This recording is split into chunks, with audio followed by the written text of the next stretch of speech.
M0FXB, welcome to my channel. So I got chatting with a friend on HubNet earlier, and he's got a Kenwood TS850, which is a very good radio, very good reputation from the older generation, as you can see here, and very nice to use, nice solid radio, and you're not going to have any problems with this radio if it's in good condition.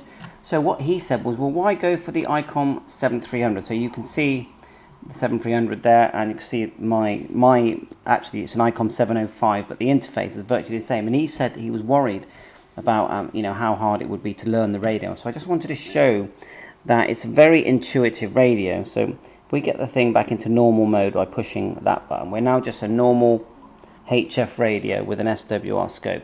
So how do we use the radio? Well, simply, if you want to change the frequency, this is the VFO knob as usual here.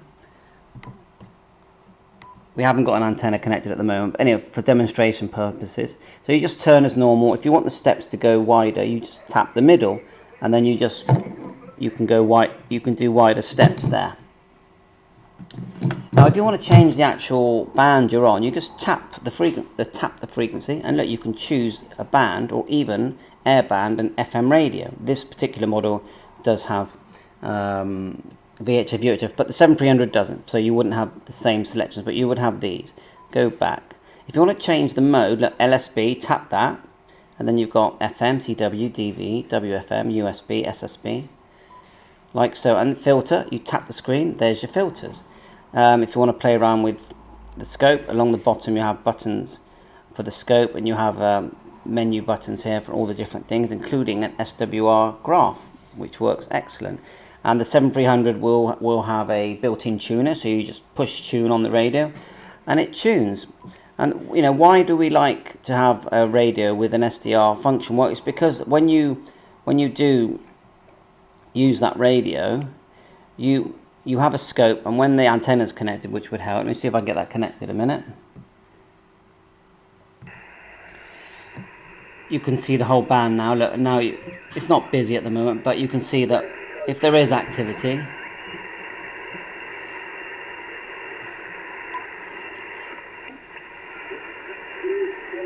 you'll find it. You'll see the line going down, the waterfall. If you wanted to change the step, you just hold your finger on the frequency, and then you can change the step. See that? You've got your different steps there. So it's a very intuitive radio. Memory, just tap VFO, and then you've got memory there. You're in memory mode, VFO mode. It's very easy to memory write as well. So it's just good. You don't want to see oh no, actually the 7300 hasn't got GPS. So it's just a fun radio. You've got your time there if you want to see that. And other things. I'm just quickly going over it. Remember that part of the reason why a lot of people are selling the 7300 is because they do like the Yaesu FTDX10. They like the look of it. They part exchange that and then get themselves an FTDX10, and you can see why. I mean, look at it. It's a very impressive looking radio. My preference is the 7300, but that is a personal preference. So yeah, I thought I'd do this video saying, you know, if you've got an old radio and you're thinking to yourself, I'm not sure if I want a 7300, but there's a lot selling at the moment at a very good price, around £800. Then I would definitely consider it, because once you get a radio with an SDR scope, then you don't really want to use one without one, because it's so good. And you have an audio scope there as well. Menu, see if I can find that. You've got the audio scope, and you can have both as well. Just remembering how to do that, but you can have both.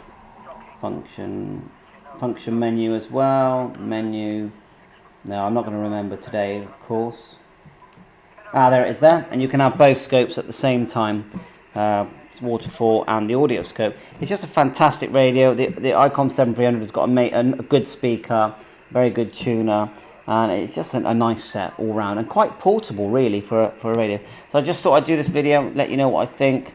So you know, I can see why people are upgrading to the FTDX10. I definitely get it, but my preference is a 7300 or a 705.